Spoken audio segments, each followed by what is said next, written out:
nuestro tiempo es espiritual y la amonestación es espiritual, ¿ok? Ahora, seguimos leyendo. Reprenderé también por vosotros al devorador. Esto es una palabra que hace una conexión a Satanás. Lo vamos a poner en rojo solamente porque más adelante estaremos hablando de ello. Y no os destruirá el fruto de la tierra.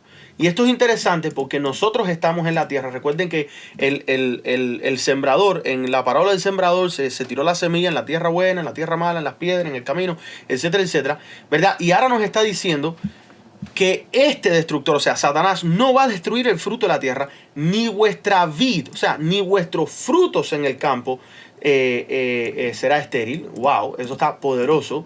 Dice Jehová de los ejércitos, y todas las naciones os dirán, bienaventurados. Esto está interesante, porque seréis tierra deseable, dice Jehová de los ejércitos. Aunque esto se aplicó físicamente al Israel, también se aplica físicamente al Israel espiritual. Recuerden, el Israel espiritual y el Israel literal son lo mismo. Sigue siendo Israel, pueblo escogido, pueblo de Dios, llamados con un propósito. Sirven al único Dios verdadero, conocen el evangelio, guardan la ley de Dios, guardan el sábado, etcétera, etcétera. La única diferencia es que uno es llamado Israel por sangre, porque son descendientes literalmente de Jacob, y que su nombre fue cambiado a Israel, que significa príncipe de Dios. Y está el Israel espiritual, que la descendencia no es por sangre, sino de que somos adoptados a esta familia, y eso claramente lo vemos en Gálatas capítulo 4. La gente dice, no existe tal cosa como el Israel espiritual y el Israel literal. Existe un Israel literal. Y hoy en día estará bien mezclado con el mundo porque no se han mantenido tan puro como Dios ha mandado. No me voy a atrever a decir que no hay nadie, porque siempre hay una excepción en su mayoría, la mayoría de las veces, pero sí podemos decir claramente que Gálatas 4 nos está diciendo que Dios nos adopta a su familia. Y si quieren entender ese tema, sería bueno que escuchen el tema con respecto a Mateo 28:19, que su servidor estuvo presentando en la campaña Colombia, donde claramente mostramos la importancia, en este caso, del bautismo al nosotros participar de la familia de Dios. Así que aquí estamos viendo de que cuando nosotros participamos los diezmos y las ofrendas, que es de lo que el pueblo le ha estado robando, ¿verdad? Le ha estado robando a Dios, lo vamos a poner en rojo. Hay una bendición, y esa bendición es que no va a ser destruido el fruto de la tierra, ni vuestra vid, o sea, vuestros frutos en el campo no serán estériles, y somos bienaventurados entre las naciones, ¿verdad? Entonces, algunos dicen que el diezmo no es un tema vigente para nuestro tiempo, pero el diezmo es un principio del carácter de Dios. Y si Dios es si Dios es vigente y su carácter es vigente, porque Dios es presente y es importante, entonces este tema del diezmo, como es parte de su carácter, tiene que ver con el aspecto de adoración. Miremos ahora los siguientes detalles en estos textos que vamos a encontrar en la Biblia. Por ejemplo, desde el Génesis, y no lo tengo en orden, no lo tengo en el orden en que están escritos, porque en realidad está viendo por el Strong. Y el Strong va cambiando un poco porque se le va añadiendo otras palabras para darle más connotación o más fuerza. Y vamos a tratar de ir explicando lo que más podemos con cada una. Por ejemplo, en Génesis 28 sí se usa el término diezmo, ¿verdad? Y vamos a ver el Strong adelante, pero o sea, tiene que ver con una décima parte, o sea, una pequeña parte de algo completo. Pero en Levítico 27 se usa cuando se habla de cosas dedicadas. No se está hablando de una pequeña parte, sino de algo que es sacado para ser dedicado. Por ejemplo, el fariseo. El fariseo era como un tipo de diezmo, o sea, era sacado para un uso santo, ¿verdad? Tiene casi la misma descripción. Antes de Génesis 28, vemos nosotros ahora que se ve en el aspecto de ofrenda o de entregar material, como Abraham le dio los diezmos de todo al Melquisedec, que eso está bien, pero bien interesante. En Malaquías 3:10 trae todos los diezmos al alfolí, tiene que ver con la conexión que se ve en Génesis 14, esos dos van juntos. Al igual que nosotros vemos el mismo uso de lo que sería Levítico 27:30 siendo usado en 2 Corintios 9:7, aunque 2 Corintios 9:7 está en griego, pero es el mismo concepto. Dice, cada uno dé como propuso en su corazón, ¿ves? O sea, como ha dedicado a Jehová, ¿verdad? Es a lo que se quiere. Y eso se usa ahí el término de diezmo, ¿ok? Números 18:21. A los hijos de Leví todos los diezmos en Israel por heredad por su ministerio. Aquí estamos viendo el uso del término diezmo, que sí quiere decir una décima parte, pero también de pago, de recompensa. Entonces, a los ministros, de acuerdo a la Biblia, es que se le pagan los diezmos, ¿verdad? Esa es la heredad de la tribu de Leví, de los ministros, ¿verdad? Para ellos poder seguir estudiando la palabra de Dios, compartiendo la palabra de Dios, trayendo pan y vino, que vamos a estar teniendo otro tema con respecto a eso. No hay forma de nosotros poder ignorar que el tema del diezmo ha estado presente en el Antiguo Testamento. Por ejemplo, en Deuteronomios 14:28 dice: al fin de cada 3 años sacarás todos de todo un o el diezmo de tus productos de aquel año. Aquí está hablando de una pequeña porción, ¿verdad? Y lo guardarás en tus ciudades. Esto es para alimentar al pobre necesitado. Y en Nehemías 10:38, cuando los levitas recibiesen el diezmo, que tiene que ver con Números 18:21, estamos viendo que los levitas una vez más son los que reciben el diezmo. Ellos son los que están tratando de hacer la obra de Dios y avanzarla, y Dios entonces les provee a través de la fidelidad de sus hermanos, ¿verdad? A través de los diezmos. Regresamos a Deuteronomios 14:23 y ahora se une tanto 14:28 como Nehemías 10:38 en este solo texto. Dice: y comerás delante de Jehová tu Dios en el lugar que él escogiere para poner allí su nombre, el diezmo de tu grano, de tu vino, de tu aceite, de las primicias, de tus manadas, de tus ganados, para que aprendas a temer a Jehová tu Dios todos los días. Aquí vemos el cumplimiento de Deuteronomios 14:23 y Nehemías 10:38. ¿Por qué? Porque acá en Malaquías 3 dice: ¿en qué te hemos robado? En los diezmos y las ofrendas. Malditos sois con maldición, porque vosotros, la nación toda, me habéis robado. Traed todos los diezmos al alfolí y haya alimento en mi casa. Obviamente el alimento es la palabra de Dios, y esto es entregado a través de sus ministros en la tierra. Así que ahí ustedes pueden ver cómo es que se une todos estos textos que dan a entender la importancia. Ahora, vamos a analizar el tema de Génesis 14, porque esto va a ser un poquito de introducción para otra serie de estudios que estoy preparando, traduciendo al español, que se llama Misterio, y tiene que ver con el Evangelio, ¿cómo se dice? Revelado es la palabra. Miren, en Génesis 14:17 dice: cuando volvía de la derrota de Kedorlaomer y de los reyes que con él estaban, salió el rey de Sodoma, ¿verdad?, a recibirlo al valle de Sabe, que es el valle del rey. Entonces Melquisedec, antes de hablar con este rey o de entregarle lo que él había conquistado, porque era su derecho quedarse, pero este no era Abraham. Abraham era rico, él no le importaba estas cosas que no eran de parte de Dios. Vemos nosotros que el Melquisedec, el rey de Salem y sacerdote, el Dios Altísimo, sacó pan y vino. Y esto es interesante, hermanos, porque la representación del Evangelio es el cuerpo de Cristo, y la sangre redentora están desde el principio del fundamento, la fundación de la tierra. Yo estuve compartiendo un poquito sobre esto con los hermanos allá en el estado de la Florida, y fue tremenda bendición empezar a estudiar este tema desde una perspectiva completamente evangelística.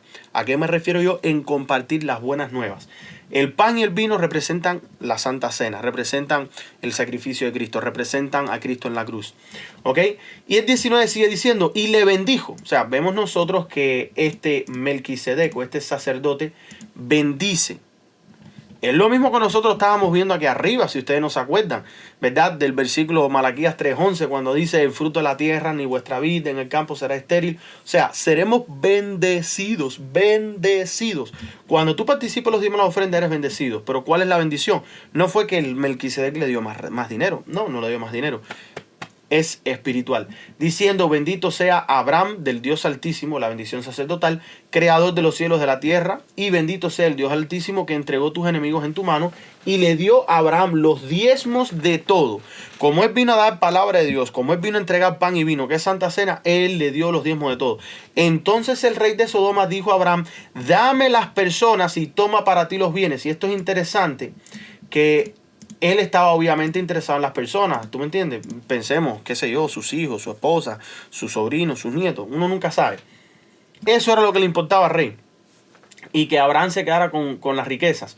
Pero Abraham no era una persona que actuaba injustamente contra Dios. Y menos que menos iba a estar él metiéndose o involucrándose con este tipo de personas.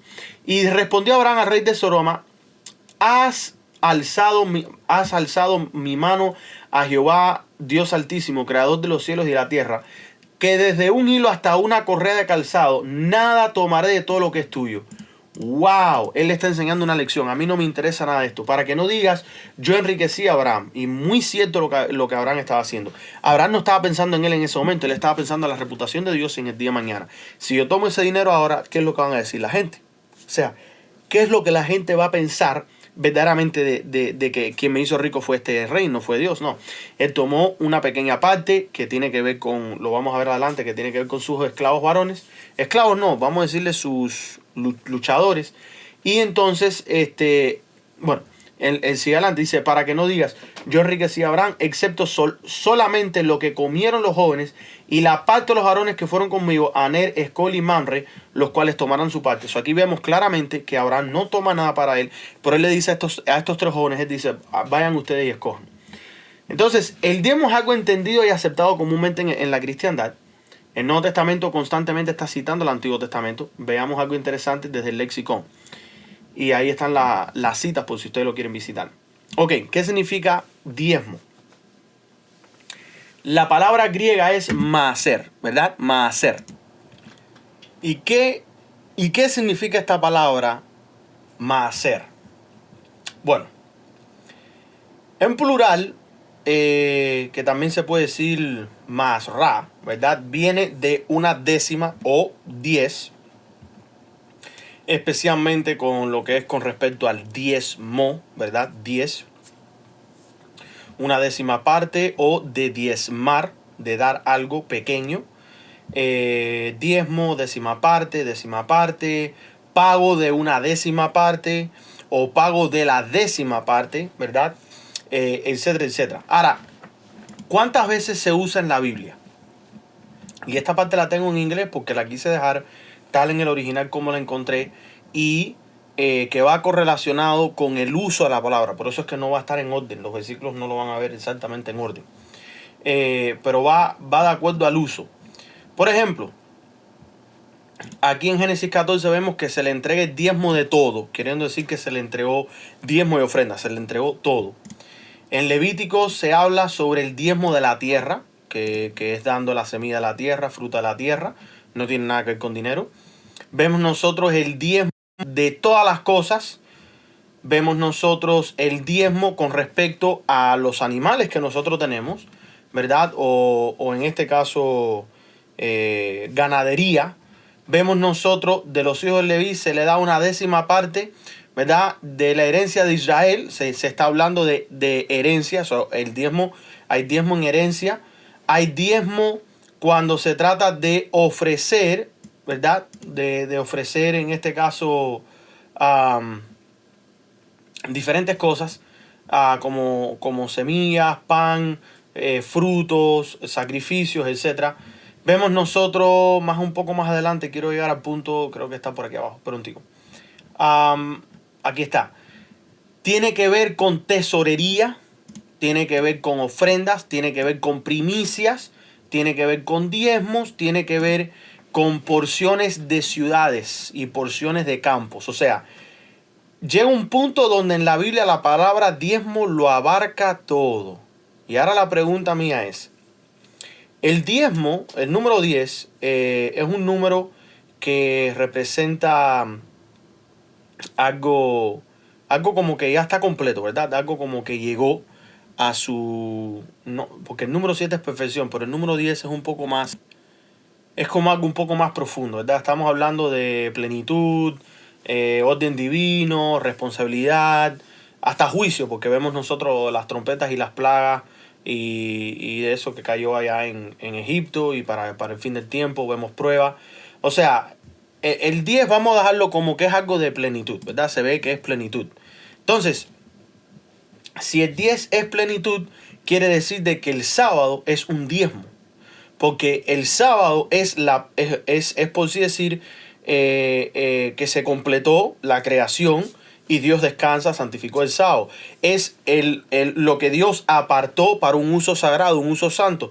Igual que el significado de la palabra fariseo. O sea, hay una alta correlación entre lo que es separado, lo que es escogido, lo que es tomado de algo en general y es puesto hacia Dios, hacia el uso de Dios. Esa es la conexión que tiene la palabra diezmo en la Biblia. No sé si me he estado explicando bien. Entonces, ahí están todos esos versículos que usan la palabra 10. En el versículo 10 del capítulo 3 de Malaquía que estábamos leyendo, se usa algo interesante con respecto al tema del diezmo. Se usa entonces sobre la palabra storehouse. O sea, la palabra que tiene que ver con... que tiene que ver dónde es que se guardan estas cosas. Se traduce almacén, granero, depósito o, como está en las Biblias de ustedes, alfolí. Pero ¿dónde dice el Nuevo Testamento, mis hermanos, que el diezmo es vigente? Porque todos estos versículos que hemos estado visitando aquí, verdaderamente, todos están en el Antiguo Testamento. Pero bueno, ya hemos presentado que desde el Antiguo Testamento el diezmo ha tenido un principio de adoración, el diezmo ha tenido un principio de separar algo, de santificarlo, de escogerlo, de hacerlo especial, ¿verdad? Como nosotros lo vemos en el Nuevo Testamento. Bueno, la pregunta debe ser, ¿dónde en la Biblia quedó el diezmo removido? Porque muchos me dicen, no, ya el diezmo no hay que guardarlo, el diezmo no hay que entregarlo, que no hay que guardar los estatutos del diezmo porque eso es del Antiguo Testamento, quedó clavado en la cruz y qué sé yo cuántas otras excusas. Hermanos, eso es una interpretación. No hay un texto verbatim que diga ya el diezmo queda obsoleto o el diezmo está obsoleto o no tienes que dar diezmo. No hay un texto en la Biblia que diga verbatimmente el sábado no es el día del Señor. El sábado fue cambiado, ahora es el domingo. O sea, todas estas cosas son interpretaciones. Yo no me puedo guiar por interpretación, a menos de que exista algún texto de que claramente entonces esté diciendo algo, como por ejemplo algunos que dicen, no, porque el Espíritu Santo no puede ser Cristo. Bueno, la Biblia dice claramente, verbatimmente, que el Señor es el Espíritu. Si tú no tienes un texto que diga que el Señor no es el Espíritu, es justo y correcto que yo interprete otros versículos en la Biblia que no son, ¿cómo se dice en este caso la palabra? Implícito y explícito, ¿verdad? ¿Cuál es la diferencia entre lo implícito y lo explícito? Espero que lo esté diciendo bien. Lo que es explícito es algo que está siendo dicho directamente, algo que no puede ser negado. Por ejemplo, que quiero usar el ejemplo porque lo estábamos mencionando, Éxodo 20:28. En Éxodo 20:28 nosotros vemos que la Biblia dice, acuérdate del día de reposo para santificarlo. O sea, esto es un mandato claro, sin condiciones ni figuras de lenguaje. Te está diciendo claramente el cuarto mandamiento del séptimo día del sábado. Otro ejemplo, Apocalipsis 22:12. He aquí yo vengo pronto y mi recompensa conmigo para recompensar a cada uno según sea su obra. O sea, Jesús anuncia su venida con certeza y sin metáfora. Entonces, cuando nosotros estamos viendo lo que es el texto implícito versus el texto explícito, es justo interpretar textos implícitos que vayan de acuerdo con el texto explícito. Por ejemplo, si ya yo leí que Dios santificó el sábado, guardó el sábado, hizo el sábado especial, entonces cuando yo esté leyendo sobre el día del Señor, aunque no diga el Shabbat, ya nosotros sabemos en nuestras mentes que implícitamente estamos hablando de ese día que se le dieron esas tres cosas. Santidad, se guardó y en este caso el sábado fue bendecido. Entonces ahí es donde tú ves lo explícito. Por ejemplo, tú tienes 1 Juan capítulo 1 versículo 9. Si confesamos nuestros pecados, Él es fiel y justo para perdonar nuestros pecados y limpiarnos de toda maldad. No hay necesidad de interpretación adicional. Ahí claramente se nos dice que si nosotros buscamos perdón de nuestros pecados, si nosotros nos confesamos, recibimos perdón. Como 2 Corintios 3:17. Y el Señor es el Espíritu. O sea, eso está claramente explícito. Ahora, lo implícito, por ejemplo, a ver, Génesis 3:9. Vemos nosotros que Jehová Dios llamó al hombre y le dijo, ¿dónde estás tú? Eso no está diciendo, o sea, Dios no está preguntando que Él no sabe la ubicación de Adán. Él sabe la ubicación de Adán, pero implícitamente le está llamando a reflexionar sobre el pecado que cometió o el error o en el lugar donde él estaba. No sé si entendieron el punto. Por ejemplo, otro que me viene a la mente, Mateo 24. Dice, más como en los días de Noé, así será la venida del Hijo del Hombre. No te está dando algo explícitamente de qué es lo que estaría pasando, pero implícitamente te está diciendo que así como pasó en el tiempo de Noé, estaría pasando para nuestro tiempo. Entonces, ahí la Biblia te conlleva a buscar algo explícitamente. Como qué es lo que dice Génesis con respecto al tema de Noé. Por eso que cuando yo leo textos como por ejemplo Juan 14 dice, y os enviaré al otro consolador, me quedo así como que, bueno, ¿qué significa el otro consolador? Bueno, explícitamente parece ser que está diciendo otro consolador. No, no necesariamente. Porque cuando te vas al griego, la palabra otro no es alguien separado, sino de otra forma, de otra manera. Eso es lo que significa la palabra otro, que se encuentra ahí en griego.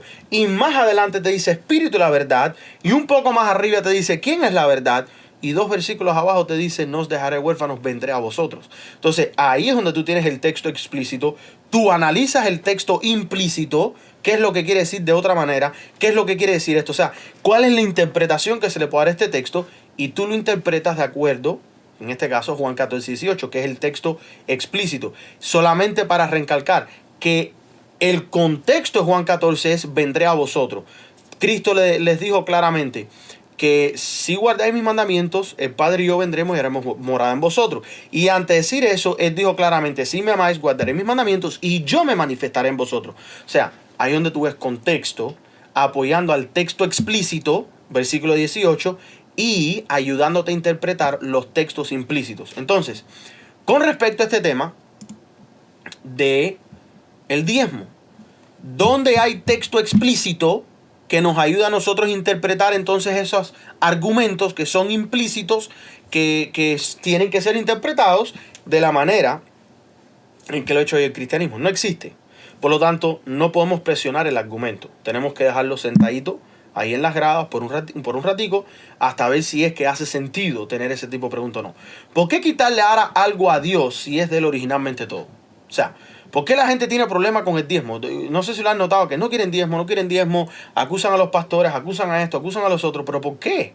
Si todo le pertenece a Dios, y Dios desde el principio quiso que sus ministros, los verdaderos, los que estén trayendo pan y vino, los que están dando santa cena, los que están trayendo, en este caso, el evangelio puro, ellos reciban pago por su trabajo para que puedan continuar el trabajo. Y yo me sorprende, pero me sorprende, hermanos, cuántas acusaciones. Claro, no estoy diciendo que todas las acusaciones están malas. Obviamente hay acusaciones que están bien certeras, bien correctas, porque sabemos toda la manipulación que hay detrás de los diezmos y las ofrendas. Pero ¿por qué al pueblo remanente le debe de molestar los diezmos y las ofrendas si nosotros pagamos impuestos para que haya entonces doctores, policías, bomberos, servicios sociales, protección o mantenimiento de las carreteras? Dios no te está pidiendo impuestos, solamente te está pidiendo una décima parte de lo que tú estás recibiendo para que sea bendición para otro que va a estar compartiendo la misma bendición que tú recibiste, pero con otros más. O sea, Él no te está pidiendo el 37 ni el 40%, que es lo que estamos pagando de impuestos. Sí, hermanos. Imagínense ustedes, si tú haces $2,000 norteamericanos acá en Estados Unidos, al final del mes, fíjense, entrándote a la cuenta, quítale 40%. Si el 50 son 1,000, te quitan alrededor de $700 a $800 en impuestos. Sin contar que cada cosa que tú compras, estás pagando impuestos. Cada cosa que tú vendas, tienes que pagar impuestos a las ganancias. O sea, todo es impuesto. ¿Pero y por qué? ¿Por qué nosotros nos vamos a molestar con el diezmo? El pueblo remanente no puede estar molesto con el tema del diezmo. No podemos tener estos tabús que existen hoy en día, que no se puede hablar del tema, porque entonces, y quién sabe, puede ser que alguien que se sienta especial empiece ahora a criticar y a decir cosas ahí en el chat, que verdaderamente me llamarían la atención solamente para ver qué argumentos dirían. Pero, o sea, ¿dónde en la Biblia dice que el diezmo quedó borrado para el cristianismo? No hay un texto explícito. Por lo tanto, yo no discuto con nadie que quiera presionar ese argumento implícito que puede ser interpretado de acuerdo al texto explícito de las Sagradas Escrituras.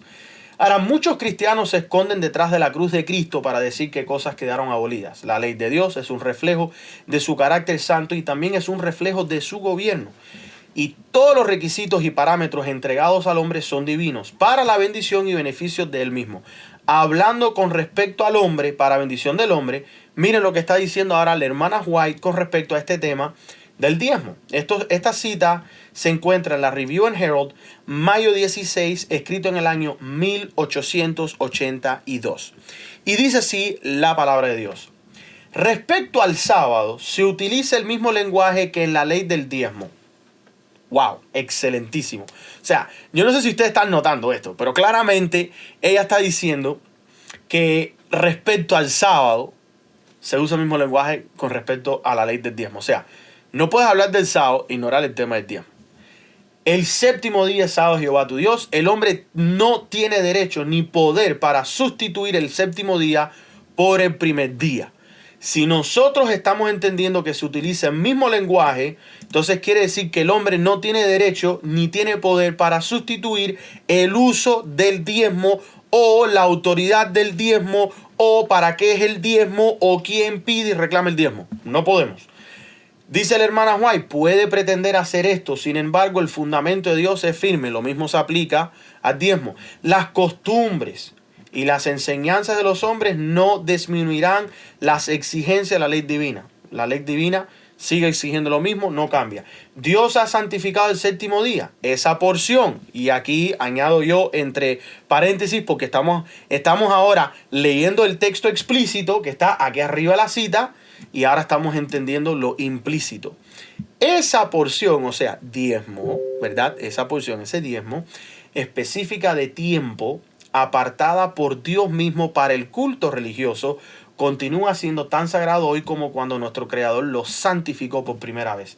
Déjenme marcar esto porque esto está precioso y bello. De la misma manera, el diezmo, texto explícito, texto extremadamente explícito. Aquí no hay interpretación humana. ¿Ok? El diezmo de nuestros ingresos es santo para el Señor. El Nuevo Testamento no recrea. Ella usa la palabra en inglés reenact. It does not reenact. No está recreando o no está volviendo a poner una ley en vigor nuevamente cuando el estatuto original no ha sido derogado. O sea, el estatuto original ha sido derogado, la ley del diezmo, como tampoco la del sábado. Porque se asume la validez de ambos y se aplica su profunda importancia espiritual. ¿Por qué no hay textos en el Nuevo Testamento que hablen de que el séptimo día es el sábado y digan, mira, el sábado es el séptimo día o el diezmo es del Señor? Porque ya eso está escrito y no ha sido cambiado. O sea, tú no necesitas de nuevo volver a recrearlo, volver a escribir o volver a explicar lo que ya fue dicho, lo que ya fue escrito. O sea, es como que ahora nosotros, por ejemplo, yo esté dando este tema y en vez de grabar la parte número 2 que va enriqueciendo lo que está en la parte número 1, que eso es lo que es el Nuevo Testamento, en comparación al Antiguo Testamento, me vuelvo a repetir a escribir, me vuelvo a repetir a grabar el mismo tema. O sea, no. El Nuevo Testamento, el Antiguo Testamento fue entregado. El sábado y el diezmo son entregados como cosas del Señor y son santas. Se añade ahora, ¿qué cosa? El Nuevo Testamento. No empieza donde empezó el Antiguo, pero va, ¿qué cosa? En crecimiento, y así sucesivamente podemos añadir el espíritu de la profecía. Ahora, dice, Dios ha hecho una reserva absoluta de una porción específica de nuestro tiempo y nuestros medios. El tiempo tuyo, hermanos, tiene que ser diezmado también. Y al igual que tus medios, tus recursos, todo lo que tú tienes tiene que ser diezmado. Ignorar estas afirmaciones es robarle a Dios, o sea, el sábado y el diezmo. Los cristianos se jactan de que sus privilegios exceden con creces los de la era judía. ¿Nos contentaremos entonces con dar menos a la causa de Dios que lo que dio su pueblo antiguo? En lo absoluto, claro que no. Nosotros no queremos esto. Y esto aquí es bastante poderoso. El diezmo era solo una parte de sus liberalidades. Se requerían muchos otros obsequios, además de la ofrenda voluntaria o ofrenda de gratitud, que entonces, como ahora, era de obligación perpetua. Dado a las circunstancias después de la muerte de James White, la sierva de Dios declara, las necesidades de la causa aumentan continuamente mientras nos acercamos al fin del tiempo. Esto, mis queridos hermanos, es una realidad para el tiempo de la iglesia de hoy. Verdaderamente la necesidad del remanente, ¿verdad? Que es para continuar la causa, está en aumento. Y entonces estamos en problemas si nosotros nos estamos oponiendo a esto. En el 1880 se había generalizado el entendimiento de que los fondos provenientes del diezmo debían dedicarse exclusivamente o casi exclusivamente al sostenimiento del ministerio evangélico. Nótese lo que dice James White. Voy a compartir esta cita con ustedes en la Review and Herald 15 de enero 1880, donde él dice: el diezmo es del Señor. Desde la caída del hombre ha sido necesario que haya hombres dedicados, una palabra hermosa, es un diezmo, son primicias, son apartados, ¿verdad?, por completo al servicio de Dios. Parece que desde el principio el Señor enseñó a su pueblo a dedicar, o sea, a diezmar una décima parte, ¿verdad? Aquí la décima parte, una pequeña porción, al sostenimiento de sus ministros. ¡Wow! Los hombres dedicados y el pueblo dedica una décima parte para esos hombres dedicados. Dedicación a dedicación. Fíjense, Dios dedica el sábado a ser santo, bendecido, para descansarlo. Él dedica al hombre, fíjense, y dedica el sábado para el hombre. No fue el hombre hecho por causa del sábado, sino el sábado hecho por causa del hombre. Es como nosotros vamos viendo, todo es de remanente en remanente, ¿verdad? En el 1880 algunas iglesias locales empezaron a haber estado utilizando los fondos del diezmo para los gastos de la iglesia. Esto fue lo que pasó en la iglesia. Vamos a estar leyendo un poco la historia. Al menos esto está implícito en una medida adoptada el 6 de octubre en la sesión de la Asociación General. Y dice la Review and Herald, 14 de octubre de 1880, se resuelve que ninguna iglesia debe dedicar ninguna porción del diezmo a la construcción o reparación de su iglesia. Y esto es algo que tiene que ser tomado hoy en día por el remanente con mucha madurez. Sin el libre consentimiento del comité de la asociación estatal. Pero aquí me llama la atención ahora. Me llama la atención que es cierto que el diezmo se tiene que usar en su mayoría, no en su totalidad, pero en su parte, en lo que es la mayoría, sostenimiento de los ministros. No está hecho para construir iglesia ni reparar iglesia. Pero esto de que no se puede usar el dinero sin el libre consentimiento del comité de la asociación estatal, ya esto me suena un poco a Roma, hermanos. Y yo no sé si ustedes están notando esto, pero es verdaderamente preocupante escuchar que no puedes hacer esto sin nuestro control o sin nuestra aprobación. Así no es como funciona la iglesia de Cristo. No obstante, aquí ustedes pueden ver de que verdaderamente el uso no era normal del diezmo para estas otras cosas. La iglesia estaba tanteando el camino, aunque había existido un entendimiento general de que los fondos del diezmo debían reservarse para el ministerio evangélico. Las demandas de una obra creciente y de mayores recursos disponibles llevaron a una postura más liberal, que fue defendida por el presidente de la Asociación General, George Butler, que escribió un folleto que no lleva fecha, pero que da evidencia de haber sido publicado en el año 1884. Y miren lo que dice George Butler. Antes de 1878 tratamos de llevar a cabo un plan llamado benevolencia sistemática. Ojo, queridos hermanos, porque aquí está la clave de todo el tema. Seguramente ustedes nunca habían escuchado lo que es la benevolencia sistemática, pero este era el sistema de los diezmos de la iglesia de los pioneros antes de la apostasía de 1888, porque obviamente ya para el 82 y el 84 empezamos a ver cambio, pero no fue hasta después del 88 que prácticamente se cambió por completo en la forma en que la iglesia se diezmaba y se aceptaban los diezmos y las ofrendas y con el propósito por el cual se aceptaban. Sigue diciendo George Butler, cada persona estimaba el valor de su propiedad. Por ejemplo, digamos que Yeser Alejo tiene una propiedad que vale $10,000, ¿ok? Yo la estoy valorizando o la estoy estimando en $10,000, de la cual el 10% se consideraba como su ingreso. ¿Cuál sería el 10% del valor de mi propiedad? Serían $1,000. Esos $1,000 serían mis ingresos. De esos $1,000, una décima parte de este último era el diezmo.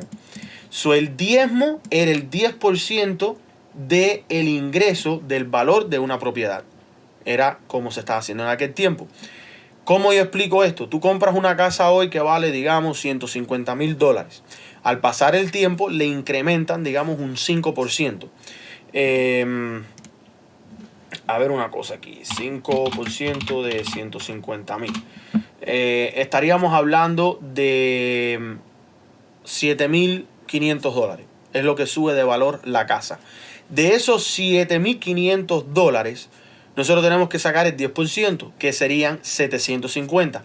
¿Por qué? Porque 7,500 fueron mis ingresos. Si a la propiedad le subió valor, es esa cantidad que fue un 5%, $7,500, pues yo tengo ahí una ganancia. De esa ganancia de la casa yo saco $750. Espero que hayan entendido bien el ejemplo. Entonces, de esos ingresos, una décima parte, ahí es donde está la clave, que debía pagar de su propiedad. Además, se hacían donaciones semanales personales. Esta es la parte hermosa. Los adventistas del séptimo día muchas veces no tenían trabajo. Ellos cortaban leña o hacían lo que nosotros le decimos trabajos al azar o por su propia cuenta, tratando de hacer ganancias. Entonces siempre las cosas, la economía estaba le decimos fluctuating en inglés, que sería como que sube y baja, ¿verdad? Una semana podían hacer un poco más, otra semana otro poco, etcétera, etcétera. Y vemos nosotros que toda la semana ellos sacaban una ofrenda de amor. Por ejemplo, si semanalmente yo hago $100, entonces yo sacaba los $10 de diezmo y daba algo de corazón. O en este caso, por ejemplo, yo decía, no, voy a dar $5 de amor, o voy a dar $10, o hay gente que dan 10 y 10, etc. Eso se practicaba desde el Nuevo Testamento, porque esto está citando para 2 Corintios más adelante. El asunto del diezmo, no terminé de leer. Esto era, como su nombre lo indica, benevolencia sistemática. Exactamente, esto que tiene que ver con las donaciones semanales. Pero estaba lejos de ser lo mismo que un diezmo bíblico. Esa es la opinión de Butler. El diezmo no es ningún sentido benevolencia. Esto es una vez más lo que dijo Butler cerca de 1884. No es nuestro para darlo, sino del Señor en todo momento. Y aunque estoy de acuerdo con esto, lo vamos a marcar porque estoy bien. Ojo cómo va cambiando ya la apostasía desde un poquito antes de 1888. O sea, o más bien se va preparando la apostasía. Porque van a ver qué es lo que dice la hermana White con respecto al sistema de benevolencia y cómo es que el diezmo sí era un sistema de benevolencia.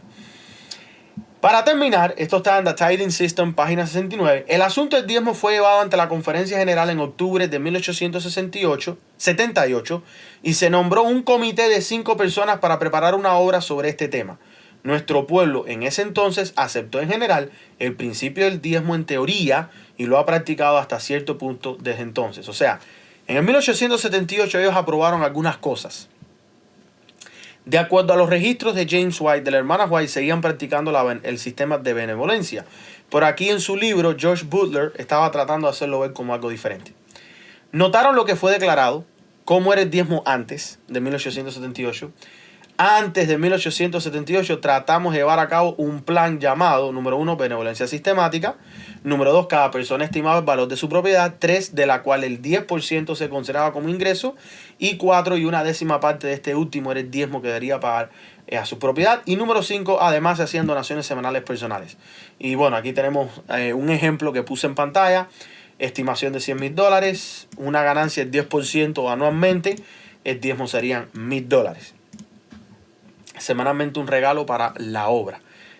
O sea, aparte de los $1,000 hacía un regalo semanalmente para la obra, o si tú simplemente trabajabas y ganabas algo. En las páginas 71 y 72, el pastor Butler trata el uso del diezmo. Él dice, los asuntos relacionados con la causa están asumiendo una nueva fase.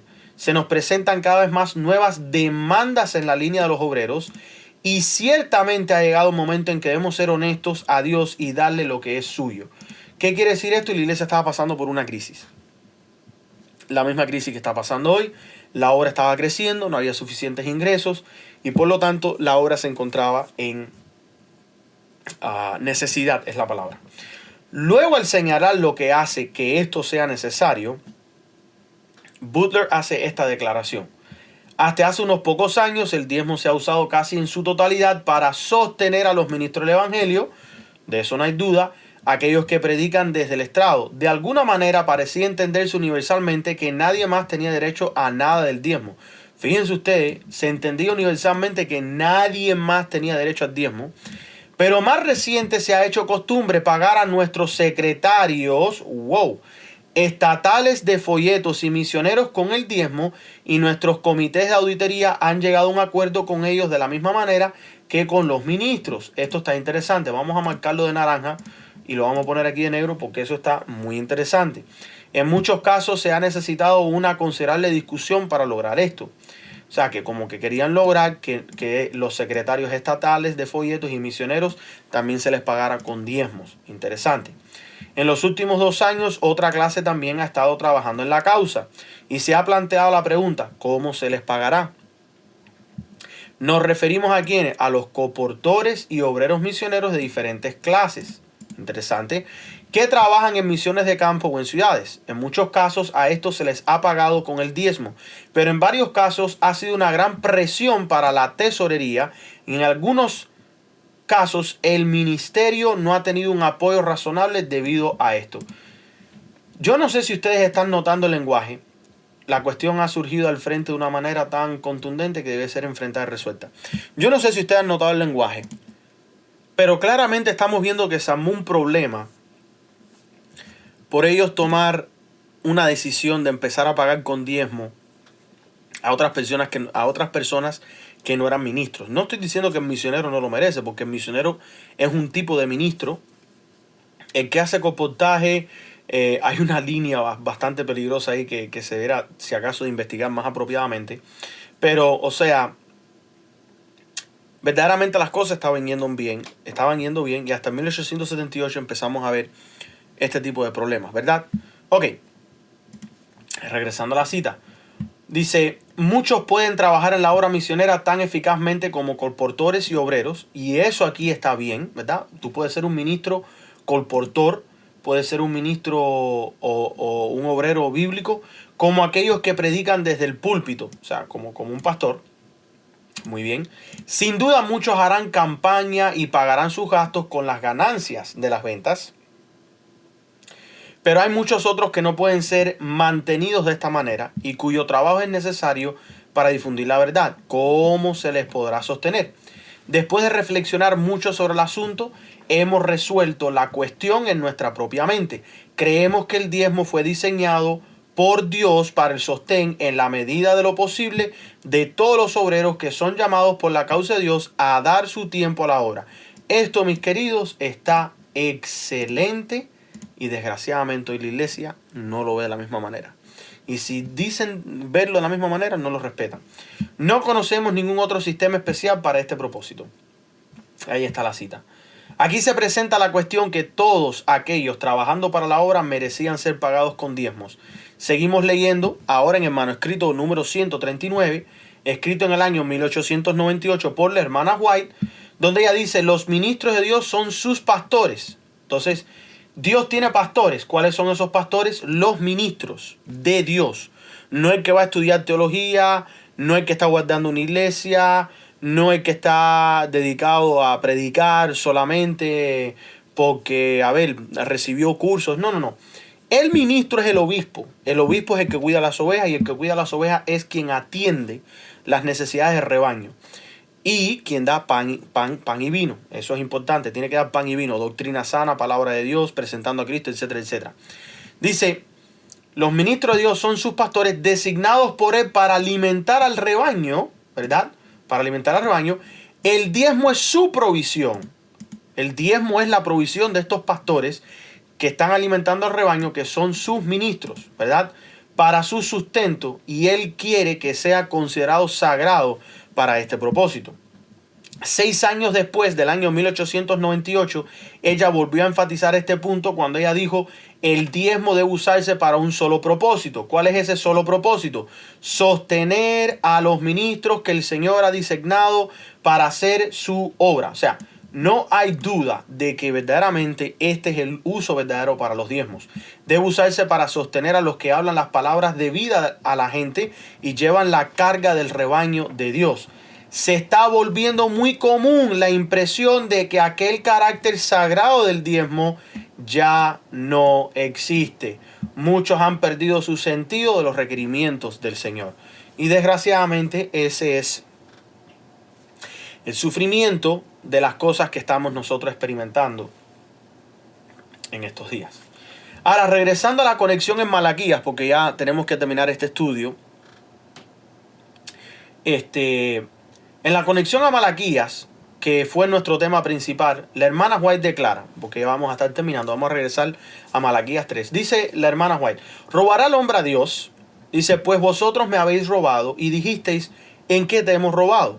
En vuestros diezmos y ofrendas. Malditos sois con maldición. Hay una maldición a aquellos que no diezman, ¿verdad? Que no dan ofrenda. Porque vosotros, la nación toda, me habéis robado. Traed todos los diezmos a la alfolía y alimento en mi casa. Y probadme ahora en esto, dice Jehová de los ejércitos, si no os abriré las ventanas de los cielos y derramaré sobre vosotros bendición hasta que sobreabunde. Reprenderé también por vosotros el devorador y no os destruirá el fruto de la tierra, ni vuestra vid en el campo será estéril, dice Jehová de los ejércitos. Ahí está citando Malaquías 3. Y ahora dice la hermana White: vi que esta escritura, y se lo puse ahí en grande, se ha aplicado incorrectamente al hablar y orar en la reunión. Fíjense ustedes. Déjame subirlo. La hermana White está por corregir el pensamiento usual de la iglesia adventista con respecto a este tema. Dice ella: la profecía tiene una aplicación especial para los últimos días y enseña al pueblo de Dios su deber de traer una porción de su sustancia como ofrenda voluntaria al Señor. El diezmo y las ofrendas son un sistema benevolente porque tiene que ver con algo voluntario y tiene que ver con el tiempo que estamos viviendo. Tiene que ver con este tiempo, mis queridos hermanos. No puede haber preparación para la lluvia tardía si nosotros no entendemos este tema. Hemos llegado a la parte 2. Y no se preocupen que la hermana White por nombre habla sobre el sistema de benevolencia, así como se le dice, the benevolent system. Y es impresionante lo que vamos a nosotros descubrir con respecto a este tema. Pero hasta ahora vamos a hacer una pequeña recapitulación. Vemos nosotros que hay un mensaje secreto en Malaquías 3 que hace la conexión con Apocalipsis y nuestro tiempo. Vemos nosotros que se le estaba robando a Dios desde el tiempo de Israel, que también tiene que ver con nuestro tiempo. Tiene que ver con nuestro tiempo, ¿por qué? Porque está la conexión con la lluvia tardía y la hermana White habla de que es una profecía para nuestro tiempo.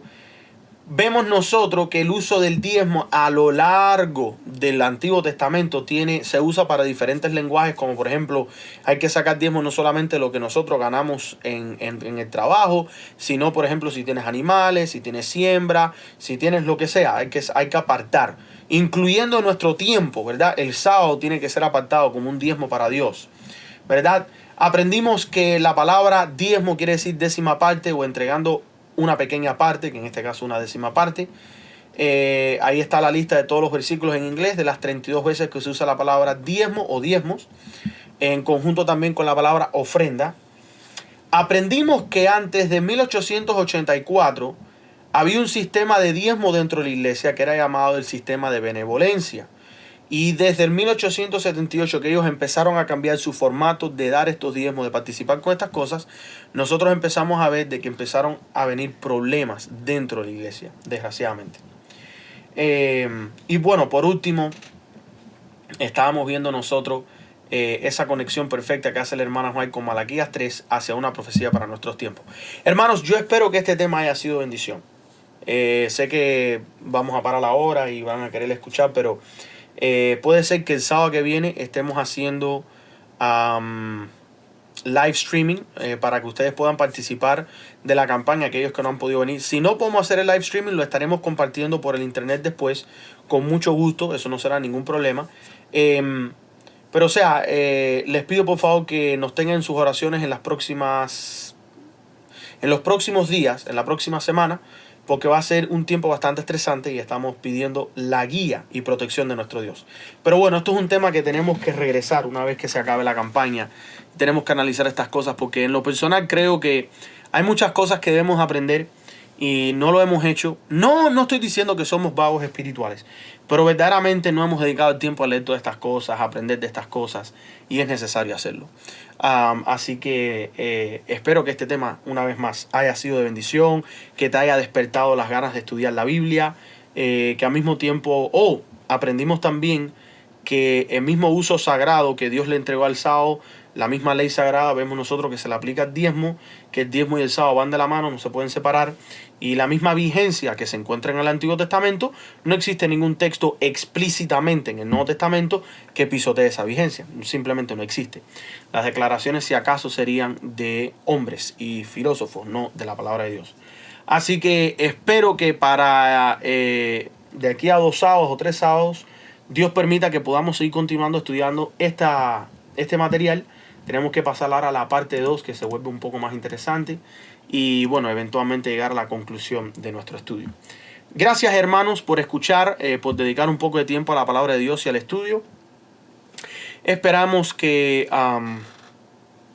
las personas puedan ver nuestra sinceridad al tocar este tema, que no estamos tratando de hacer nada malo, ni tenemos malas intenciones. Hemos sido, somos y seremos un ministerio de sostén propio que trabaja para poder conseguir las cosas necesarias que necesitamos para seguir adelante. Y es verdad que Dios nos ha bendecido con el apoyo de muchos hermanos, y creo que cada uno por su cuenta puede juzgar los frutos que nosotros estamos dando, porque son los frutos que queremos recibir de Cristo para poder dar, y al mismo tiempo el agradecimiento que sentimos a cada uno de ustedes por ayudarnos a ser capaz de poder tener estas campañas. El año pasado estuvimos internacionalmente, este año queremos concentrarnos acá en Estados Unidos, y verdaderamente es una total bendición poder compartir junto con nuestros hermanos y seguir proclamando este mensaje. Les voy a dejar el video de anuncio para el fin de semana que viene. Cualquier información pueden contactarse conmigo, y bueno, si tienen preguntas o dudas, con mucho gusto estaré aquí disponible. Puede ser que les responda en un momento debido, que no puedo responder por completo todavía, porque aún sigo estudiando el tema y está siendo elaborado, y hasta que no tenga una respuesta clara y concisa no me siento cómodo en compartir. Puede ser que también diga que será explicado en uno de los videos, y habrá que esperar a que se pueda sacar el segundo episodio o el tercero. Pero, o sea, el punto es que finalmente llegó el tiempo y el momento de estudiar este tema, y eso es exactamente lo que vamos a hacer. Así que vamos a terminar con unas palabras de oración para despedirnos. Oremos. Amante Padre que estás en los cielos, santificado sea tu nombre. Gracias, Padre, por todas las bendiciones que tú nos das. Gracias porque tú eres bueno con nosotros. Y ahora nosotros, al aprender de lo que es el verdadero diezmo, estamos pidiendo que tú nos des de tus ángeles, que tú a través de tus ángeles nos envíes ayuda, que nos envíes valentía para nosotros poder ser valientes, salir adelante a proclamar la obra y al mismo tiempo recibir el don de tu Espíritu de una manera impresionante. Que otros puedan conocer a Cristo en nuestro corazón, y que podamos todos algún día estar juntos en el reino celestial. Te lo pedimos todo en el nombre de tu Hijo amado, Cristo Jesús. Amén y amén. Familia en Cristo, un saludo especial a todos, y nos estaremos viendo en la próxima. Maranata. Bendiciones. El 2024 no fue un año simple y ordinario. Algunos hombres se han levantado y han unido fuerzas para llevar el Evangelio al mundo como Jesús, su Maestro, les ordenó hacerlo.